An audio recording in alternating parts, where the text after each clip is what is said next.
Let's bring in Vic Soto, former BYU football player, NFL player as well, and Olympic rugby hopeful. We'll get to that in a minute. Yep. But Vic, how's it going, man? It's going well, man. How you guys doing? We're doing well. We were talking about the last day of fall camp and what that was like. Do you remember the last day of fall camp when you played? Yes.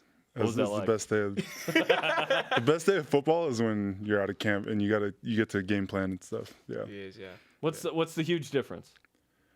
It's just the schedule. I mean, you're not banging against each other. You go against a scout team and then you can kind of hone in on what you're gonna see from the team and that you're gonna play and then it changes your whole mindset. The tempo is kind of tapered back a little bit. On offense, but on defense, we ramp it up. Oh, yeah. I would say offensive guys, yeah. I can hear Riley Nelson going, man, my grandma's right. You guys just talk about defense the whole show. That's just because we just get to bang the scout team a lot. It's so much fun. It is fun, man. It's fun when you just knock, the boo-boo out of somebody on scout team and the coaches don't. The boo-boo. I'm trying to be PG here, but the coaches kind of laugh and don't say nothing. It's good, man. You get a lot of good hits, a lot of great hits on the scout team. It's so much fun. Now that fall camp is almost over, we've been discussing what our biggest takeaways from fall camp have been. What have you seen or heard or taken away from fall camp? One of the biggest things. This will be for Riley. I'll talk about the offense. I think I think how many receivers we have that have big play capability. I think Moroni was a nice surprise coming off his mission, and Kurtz could have a huge year. Matthews, of course, back. And who thinks gonna have a better year, Nick or Mitch? I think it's got to be Nick, right? Because everyone knows Mitch, so they're gonna game plan for Mitch. And Nick, the way he runs his routes, it's so smooth. It doesn't seem like he's 6'6" or 6'5" when he's running his routes, but then when he gets up there and goes for a ball, he is. And so, I'd say Nick probably have a better year. But if those guys are having great years, then we're having a great season. So now if Mitch can do what he did last year and Nick has better than that, that's big time. Absolutely. Because that was I'm trying to remember the numbers exactly, but a 70-something catch, 900-yard, 8 touchdown kind of year. Right. That's pretty good. Right. And you can't discount the smaller, speedy guys too. I think it's just a great mix of athletic wide receivers and a lot of weapons for Taysom to get the ball wherever he wants to, and it should be an exciting offense. So I said my biggest takeaway was the running back group has some work to do without Jamal Williams. Some concern there on my end. Algernon Brown, I like him. I like Nick Carter as a changeup. Adam Heaney's got a little more to prove as a running back, but they've got to do it. And then Brian mentioned that the defense is better than maybe what we thought, which is a positive. I didn't think the defense would be where it's at right now.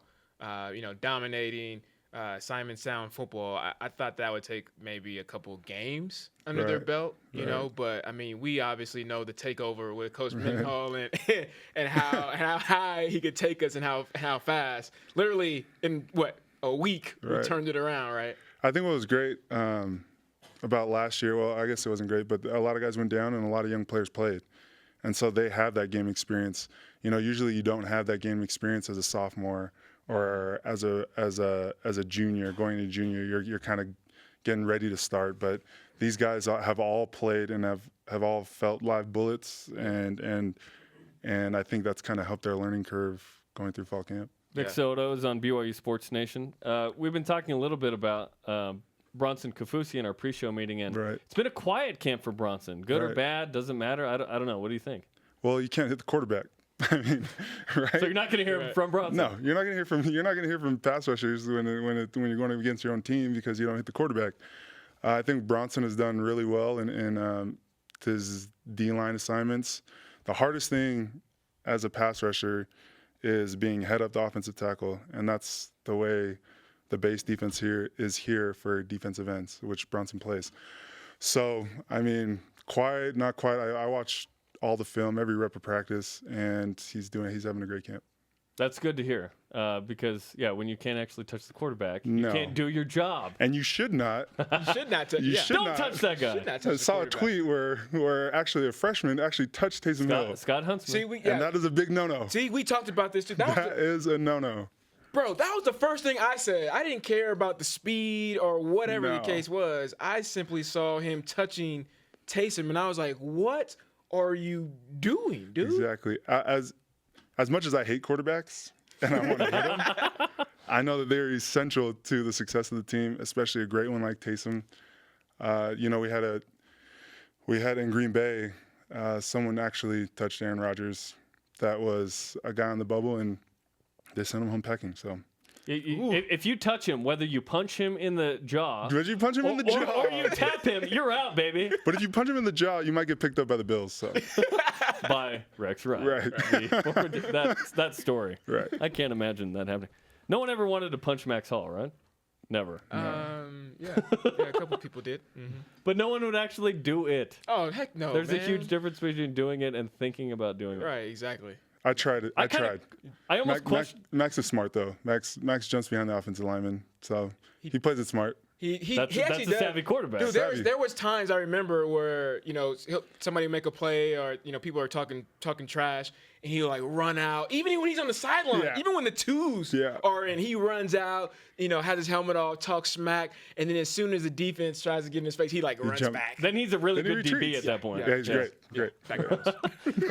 Let's talk about what's going on with you and Rugby Sevens. So for those that don't know what Rugby Sevens are, you play on the same field, about 10-minute halves, a lot more fitness involved, but it's going to be in the Olympics in Rio. Absolutely. So what's going on with you and rugby?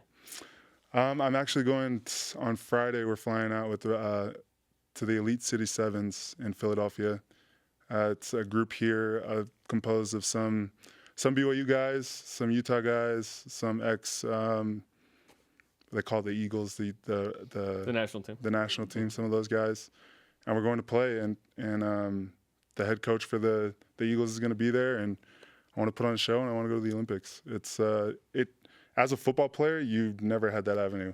As a basketball player, as a track athlete, as a volleyball player, you've always had that I could go to the Olympics. And as a football player, the door opened. Kimball Kerr, who played here and coached here, called me and gave me the opportunity, and it's great.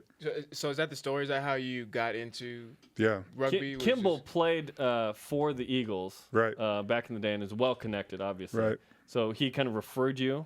Yeah, he actually he hit me up on Twitter, and then I called him, talked to him a little bit, and I was actually on vacation in California, so he flew me back. I did a workout, never played rugby before. and so... It's a little different. Yeah, and then got on this team and just running with it, man.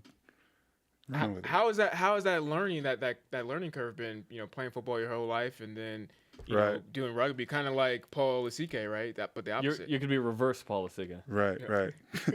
So I think it's harder going from rugby to football because it's so much more complicated. At least in the sevens game, if you break the line, if you break the defense of the other team, it's basically a foot race, right?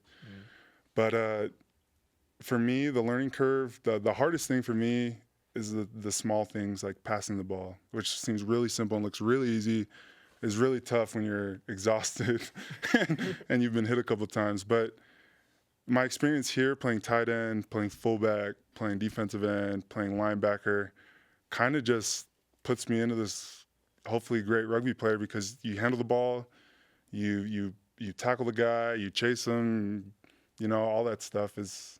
I'm in the ruck, I'm kind of the bruiser, so. The bruiser. Yeah.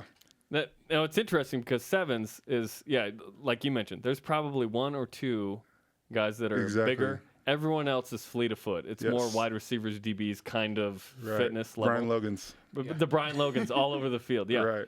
And the U.S. is trying to figure out a way to compete with New Zealand and Australia and South Africa and England in rugby. So do you feel like you've got a legitimate shot to make the Olympic team? I do, or else I wouldn't be on it. I feel like the coaching that Kimball's been able to teach me and the ceiling he sees for me, I think, why not? I feel like I'm as fast, if not faster than some of the guys on the team, and I'm definitely twice their size. Yeah, right. Literally, right. In many cases. Yeah. But it's going to come down to, what the Eagles coach sees and what his game plan is and and his whole philosophy. That's basically what it's going to come down to. How has it been for just the physical play, not having pads? I talked to Paul Lasika, asked him a question. I said, hey, are you more comfortable and confident now that you have pads on, you know, from transitioning to rugby? Because I would feel better. And he said, I don't feel like Iron Man, you know, in this suit. Are you more timid, I guess, without having that protection? No way. Because you see their face. As I'm running, I can see them. You see the fear, and it makes you want to run harder. Well, probably because you're twice the size of it, right? Exactly. If there's someone twice the size of me, what? What are you at right now? Height and weight. Right now, 6'3", 260. 260. Is anyone heavier than you? No. I don't think in rugby period sevens there is. Yeah, I can't. There's not a ton of just because you're playing 7-on-7 in the same size field. It'd be like saying absolutely 7-on-7 in football is not the same because there's 15 dudes. Right. It'd be like 5-on-5 on a regular football field. Right. There's a ton of space. Ton of fun, a lot of running. I think that's the biggest thing was the fitness, was being able to run, tackle the guy, get up, run, tackle the guy again, get up, run, tackle the guy, and then changing the way I hit. Because, you know, you hit in football, you can kind of take their legs out. You have a helmet on, so you're not scared of getting your face smashed by someone's knee. Or... So you are scared. See, that's what I was trying to ask. I said, you're not scared when you have the helmet on. But me, period, I do not get scared. Well put. Nice recovery. Will that be broadcast at all? Do you know? Yeah, it's broadcast online. Network, I can't remember the link, but I can shoot you the link. I'll shoot you the link, and we'll retweet you. Yeah, and it's just changing the way you tackle, putting your head behind the tackle, kind of how football is actually really moving to tackle-wise. So. Right. Interesting. Yeah. Well, good luck with that. That's very exciting. You could be another former BYU athlete in Rio. We think Taylor Sanders is going to be there. Oh, I hope so. Maybe Russell Holmes. You know that. Nice. Some swimmers. So, I'm just imagining, you know, with Maracana, I think the opening ceremonies and Vic walking in with some sweet swag to the Olympic thing. That would be awesome. Well, good luck with that. Thanks. And thanks for coming on, Vic Soto. Hopefully we see him in Rio next year. I'm going to try and go down for that. Right on. That'd be awesome.